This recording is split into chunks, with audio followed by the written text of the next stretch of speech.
In a theatrical demonstration earlier this year, Barnaby Jack, director of research at IOActive Labs, showed how he could take control of an ATM and, among other things, make it spit out money.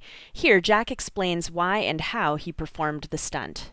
When you think of ATM security, you typically think about like physical security, right? Is the ATM bolted down properly? Are the cameras in place?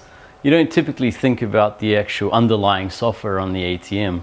So I figured it was about right time that someone actually pulled these things apart, looked at the software and see if there's any vulnerabilities there.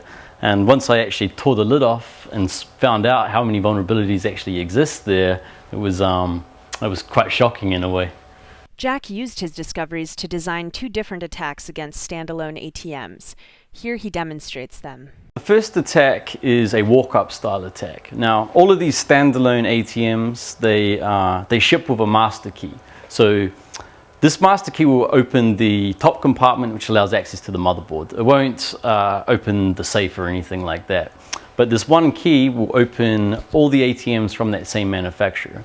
Now that you have access to the motherboard, you can now update the software locally. So long as that software adheres to the correct format, the ATM will happily override its software with this new code. Now, of course, this new code will allow you to dump from the entire dispenser and do other nefarious deeds.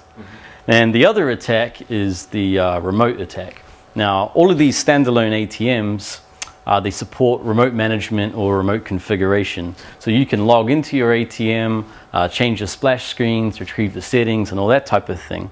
Generally, to be able to do this, you require a combination of passwords, a serial number and what have you. I found a vulnerability which will allow me to bypass all of these passwords and then upload my own software onto the ATM remotely. And of course, my own software will capture credit card details, dump from the dispenser and all that type of thing. And the worst part about this is these ATMs ship with this functionality enabled by default. And the reason they enable this functionality is so they can, is ironically enough, so they can ship security patches to these ATMs. It takes a specialized skill set to actually come up with these attacks. And for myself, it was about 8 months of fairly constant work.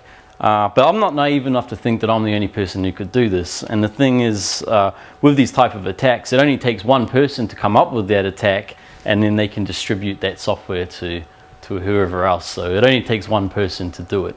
At the moment, we haven't seen any of these exploits replicated, but it's certainly possible. At the moment, the ATM manufacturers have shipped patches to their ATMs, but of course, whether the actual ATM owners have applied those patches is a different story.